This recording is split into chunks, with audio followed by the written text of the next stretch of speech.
Ladies and gentlemen, welcome to PortageCenter, where I will wrap up all of Friday evening's boys basketball action in hopefully what is an easy-to-digest format. I'm going to roll right through the Portage Trail Conference and our other four Portage County schools, and then I will do a quick preview of what's coming up on Saturday as well. But let's start in the Portage Trail Conference County Division, and let's start with the Rootstown Rovers, who beat Southeast today 81-41. Rootstown moves to 2-1, and for the Rovers, they were dominant early. They led 14-2 early in this game, 24-6 after a quarter. The Pirates were able to respond really well to close within 40-27 at the half, but the Rovers dominated the second half, 41-14. Coach Cody Calhoun said they were not pleased with the way they played in the second quarter, and they certainly showed it in the second half, coming back with a vengeance. The Rovers did a great job getting pressure all game long. They forced 35 Pirates turnovers.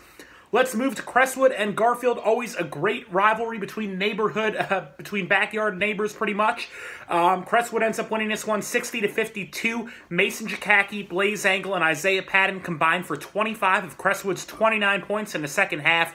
But give the G-Men a lot of credit. This is a really young Garfield team, and I saw, first of all, the entire team played well defensively. Austin Peterson hit a bunch of three-pointers in the first half, and we saw Jared Simon explode for 10 points in the fourth quarter. So a great game from both teams there. And then let's move over to the Portage Trail Conference Metro Division, where Streetsboro early in the day, it was the first game of the day, a 2 o'clock tip at Quicken Loans Arena, and the Rockets prevail 63-54. Arnold Jenkins, 4 3-pointers, 23 points, but equally impressive, the Rockets, who have relied on the three-pointer throughout this season, were able to pull away in the second half while only hitting 2 3-pointers after the intermission. They did it with defense. They did it with driving. A great performance by the Rockets for their first win of the season. Meanwhile, Norton wins 52-34 over Field. The Falcons were really competitive early in this one. Give them credit. They were actually up 11-5 after a quarter and only down 24-22 at the half. And again, this is a Panthers team that is expected to contend for the title this year in the Metro Division. Again, Field really competitive early in this one, but Norton pulls away, and they can thank in part a tremendous performance by sophomore Tommy Reynolds with 16 points, 10 rebounds, and 10 steals. Hard to beat that. Meanwhile, the Woodridge Bulldogs, another favorite to take a Metro title this year. They win 93-61 over the Ravenna Ravens. The Bulldogs came out with great energy, according to Coach Rick Blevins. They forced 29 turnovers. They hit 10 three-pointers.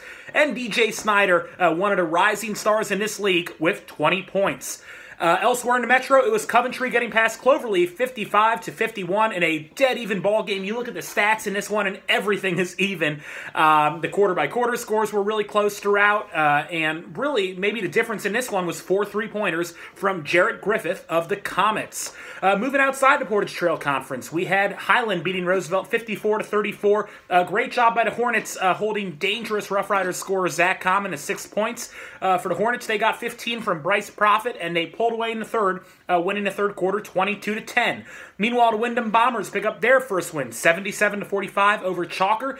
Bailey Rutherford, had 18 points by halftime. He finished with 21 points and 10 boards. Philip Majorca, 15 points and 7 assists, and Burt Jones had at least 2 buckets in each quarter to finish with 18 points and 10 rebounds. And Wyndham really clamped down defensively in the second half.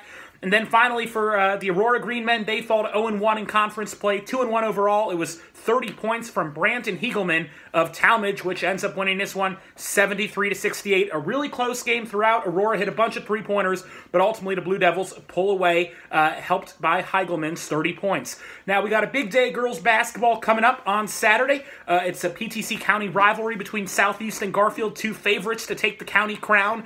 Should be an interesting battle between Andrea Radcliffe, the senior star for the Pirates, down low, against a 6-foot freshman forward, Jenna Smith, for the G-Men. Then you'll also see Grace Mills, another one of the best players in the Portage Trail Conference, up top for Garfield. And some really speedy guards for Southeast, including Emma Quito, so that should be fun. Other games that I'm going to have my eye on for sure: Crestwood Rootstown. I think that's going to be a really good battle on the girls' side. 2 teams that are both much improved from a year ago, and I can't wait to see what happens there. And then finally, watch out for Barberton at Aurora. Aurora, a 2-time defending champion in the Suburban American, and this is always a big game for them against the Magics. And also, actually, Streetsboro at Field. Pay attention to that one. The Streetsboro Rockets have started out 5-0, but a big challenge as they head to Brimfield. Thank you so much for tuning into PortageCenter, and we will have much more in the days ahead. Thank you.